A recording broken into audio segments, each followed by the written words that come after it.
Let's talk about finger technique. Now, before we actually talk about the technique itself, let me say there is no substitute for doing scales and arpeggios. Our music is built in scales and arpeggio. They are our building blocks. But I have a couple of little exercises that will help you out with some maybe trickier passages. I'm a firm believer in measured trills. For example, let's start on F, and I count them in semiquavers. They're starting on F and making the interval larger as I go along, like this.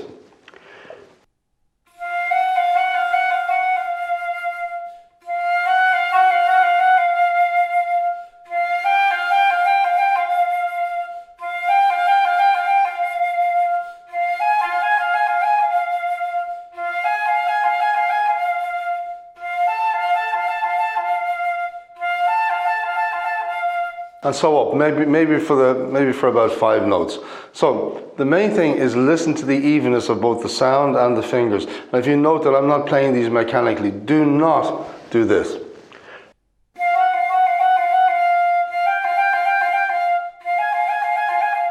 That is anti-musical. We should try to make music at all times. So picking a note and just doing it up to about a fifth. So if I start on F and on C.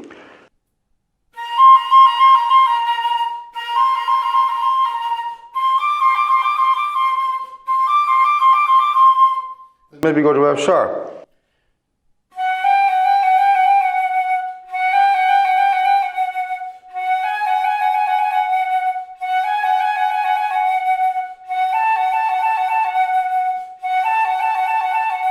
And so on. Now, along the way, you'll encounter things called cross fingerings. Now, these fingerings might make you cross, but the actual definition is that you've got fingers moving in the opposite direction.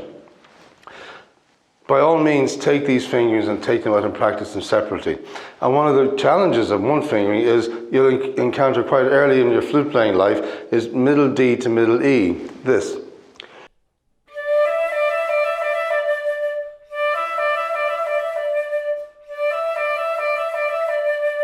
So let's take this and simplify it a little bit. Let's do it in triplets first. This gives it a nice smooth roll, like this.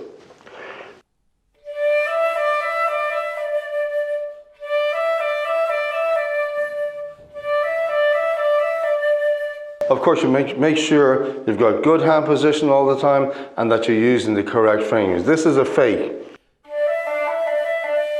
No use to anyone. The D and the E sound awful. So as you play them in really smooth triplets, again, thinking of the balance of the flute, good balance between left and right hands.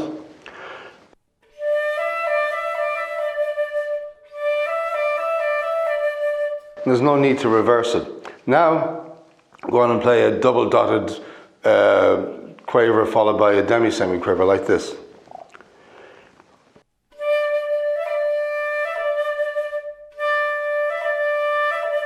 But make sure when you flick that both fingers are moving exactly in the same time. We should hear.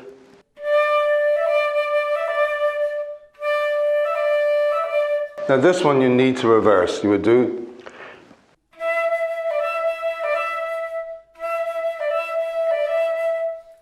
So sometimes we find the top register challenging, not just from a sound point of view, but also from a fingering point of view. The reason is it's mainly full of cross fingering. So spend the time, 15-20 minutes at a time will give you huge results.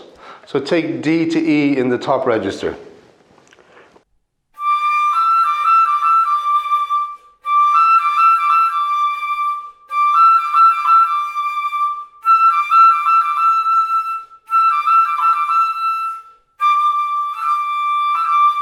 And all the time I'm thinking of a good even sound as well. There's no point in practicing finger technique with a bad sound. So practice all of your upper register fingers like this. F to F sharp to G, G to A flat, G sharp to A. All of this involves cross fingerings. And remember, you get great comfort from a good balance down at this end of the flute between thumb and little finger.